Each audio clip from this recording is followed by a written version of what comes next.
possible audiences. I follow the audience. I'm going to have to change my name to something that begins with an X. But anyhow, what his work reminds me of is what an honor it is to be considered, even on the fringes, to be considered a Dominican poet. Because I grew up in the United States. I came here when I was 7 years old. I think in English most of the time. I write in English most of the time, except when that miraculous thing happens and something comes in Spanish, which always feels like a very special privilege. But it does happen. And when I listen to people like my friend Diogenes, or like Cesar Sanchez Beras, or like Juan Matos, or like so many poets for whom I've done translations, it reminds me all over again that what you lose for good. That I cannot do that miraculous, crazy thing that he just did. That the closest I can come to being of any service to the literature of my country is to translate. And I would like to start today with some translations because I am excited about translating. I think that it helps to bring us into the literature of the United States. And it helps us to take the great works from the United States back to us, to the people we left at home. And I am a great believer in the need to become one world and one family, which is what human beings are. And I think that literature, that poetry in particular, is the best possible way to do that. So I like to be that kind of living language bridge to do that with. But in my next life, I'm going to be blind.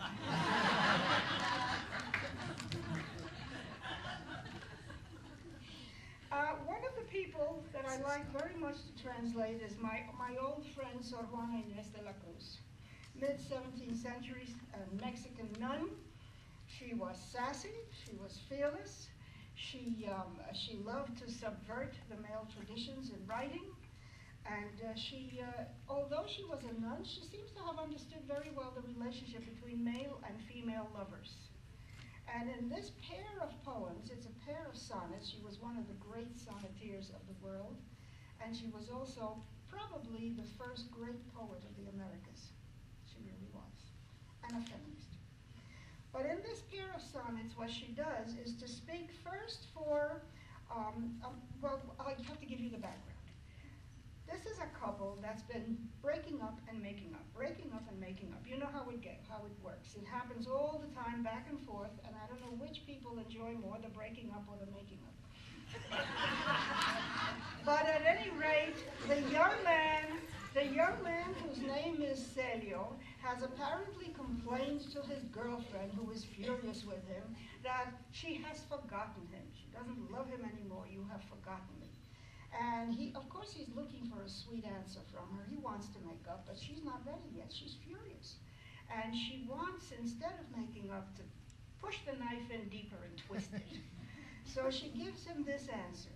And this is to Celio, who, unregarded, does not wish to seem forgotten. But because her original is so juicy, I'd like to read hers first. Soneto.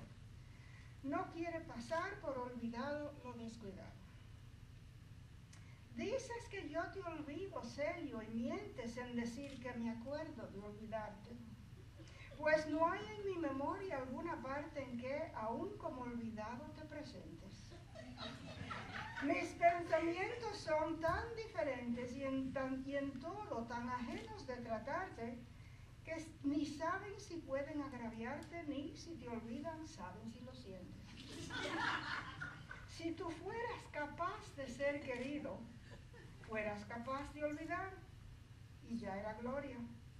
Al menos la potencia de haber sido, mas tan lejos estás de esta victoria que a cueste no acordarme no es olvido, sino una negación de la memoria. Now that's what I call the ultimate put down. And here it comes. To Celio, who, unregarded, does not wish to seem forgotten.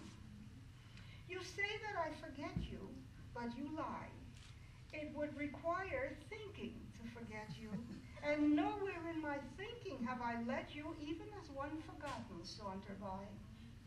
My thoughts are far, so far from you, that I, focused elsewhere as if I'd never met you, have no idea what thoughts of mine upset you, or if your absence from them makes you sigh. If anyone could love you, one could, yes, forget you. What a triumph that would be, affirming your existence. Nonetheless, you are so far from such a victory that you're eclipsed, not through forgetfulness, but sheer rejection by my memory.